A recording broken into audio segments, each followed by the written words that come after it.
Sepeninggal Abu Thalib dan Khadijah radhiyallahu anha, gangguan kaum Quraisy terhadap Rasulullah SAW semakin meningkat.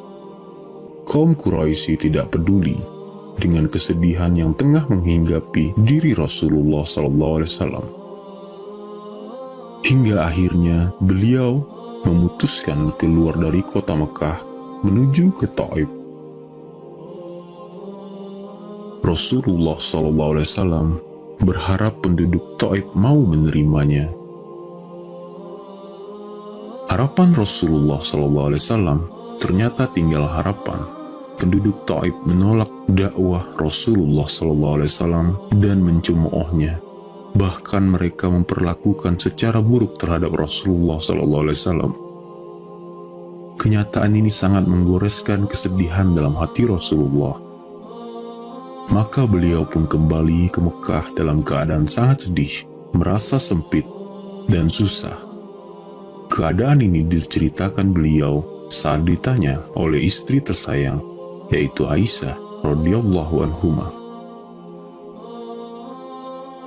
Apakah pernah datang kepadamu satu hari yang lebih berat dibandingkan dengan saat perang Uhud? Rasulullah SAW menjawab, "Aku telah mengalami penderitaan dari kaummu. Penderitaan paling berat yang aku rasakan, yaitu saat Aqabah. Saat aku menawarkan diri kepada Ibnu Abdi Yalil bin Abdi Kulal, tetapi ia tidak memenuhi permintaanku. Aku pun pergi dengan wajah bersedih. Aku tidak menyadari diri kecuali ketika di Qarnut Sa'alib. Lalu aku angkat kepalaku, tiba-tiba aku berada di bawah awan yang sedang menaungiku. Aku perhatikan awan itu. Ternyata ada malaikat Jibril.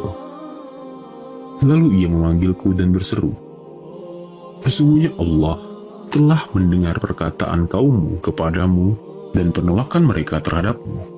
Dan Allah telah mengirimkan malaikat penjaga gunung untuk engkau perintahkan melakukan apa saja yang engkau mau atas mereka.' Malaikat penjaga gunung memanggilku, mengucapkan salam, lalu berkata, 'Wahai Muhammad, jika engkau mau, aku bisa menimpakan Ahsabain.' Lalu Rasulullah SAW menjawab, 'Tidak, namun aku berharap supaya Allah melahirkan dari anak keturunan mereka orang yang beribadah kepada Allah semata, tidak mempersekutukannya dengan apapun juga.' Hadis riwayat Imam Al-Bukhari dan Imam Muslim. Begitulah sambutan penduduk Taif. Penolakan mereka saat itu sangat mempengaruhi jiwa Nabi Muhammad SAW, sehingga beliau pun bersedih. Namun kesedihan ini tidak berlangsung lama, karena sebelum Rasulullah SAW sampai di Mekah, saat melakukan perjalanan kembali dari Taif, Rasulullah SAW mendapatkan pertolongan Allah. Pertolongan ini sangat berpengaruh positif pada jiwa beliau, mengurangi kekecewaan karena penolakan penduduk Taif, sehingga semakin menguatkan tekad dan semangat beliau dalam mendakwahkan agama yang lurus ini. Pertolongan pertama datang saat beliau berada di Qarnut Sa'alib atau Qarnu Manazil. Allah mengutus malaikat Jibril alaihissalam bersama malaikat penjaga gunung yang siap melaksanakan perintah Rasulullah SAW atas perlakuan buruk penduduk Taif. Namun tawaran ini diabaikan Rasulullah SAW. Rasulullah SAW tidak berkeinginan melampiaskan kekecewaan atas penolakan penduduk Taif. Justru sebaliknya, Rasulullah SAW mengharapkan agar dari penduduk Taif terlahir generasi bertauhid yang akan menyebarkan Islam. Allahu Akbar. Inilah akhlak Rasulullah SAW yang teramat agung saat beliau mampu membalas perlakuan buruk dari kaumnya, namun justru memberikan maaf dan mendoakan kebaikan. Demikian ini selaras dengan beberapa sifat beliau yang diceritakan dalam Al-Quran, seperti sifat lemah lembut, kasih sayang, dan sangat menginginkan kebaikan bagi umatnya. Kemudian pertolongan dan dukungan kedua yaitu saat beliau di lembah Nakhlah dekat Mekah. Rasulullah SAW tinggal di sana selama beberapa hari. Pada saat itulah Allah mengutus sekelompok jin kepada Rasulullah. Mereka mendengarkan Al-Quran dan kemudian mengimaninya. Peristiwa itu disebutkan Allah Subhanahu wa Ta'ala dalam dua surat, yaitu surah Al-Ahqaf dan surah Al-Jin ayat 1 hingga 15. Allah berfirman dalam surah Al-Ahqaf yang artinya, "Dan ingatlah ketika kami hadapkan serombongan jin kepadamu yang mendengarkan Al-Quran, maka tatkala mereka menghadiri pembacaannya, lalu mereka berkata, 'Diamlah kamu untuk mendengarkannya.' Ketika pembacaan telah selesai, mereka kembali kepada kaumnya untuk memberi peringatan. Mereka berkata, 'Hai kaum kami, sesungguhnya kami telah mendengarkan kitab Al-Quran yang telah diturunkan sesudah Musa, yang membenarkan kitab-kitab yang sebelumnya, lagi memimpin kepada kebenaran dan kepada jalan yang lurus. Hai kaum kami, terimalah seruan orang yang menyeru kepada Allah, dan berimanlah kepadanya.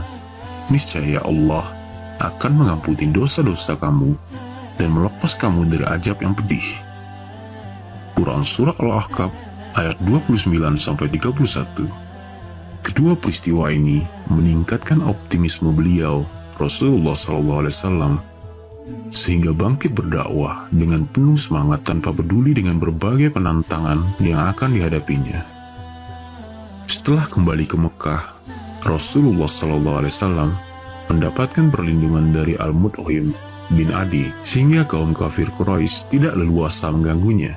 Al-Mut'im memiliki dua jasa sangat besar kepada Rasulullah SAW.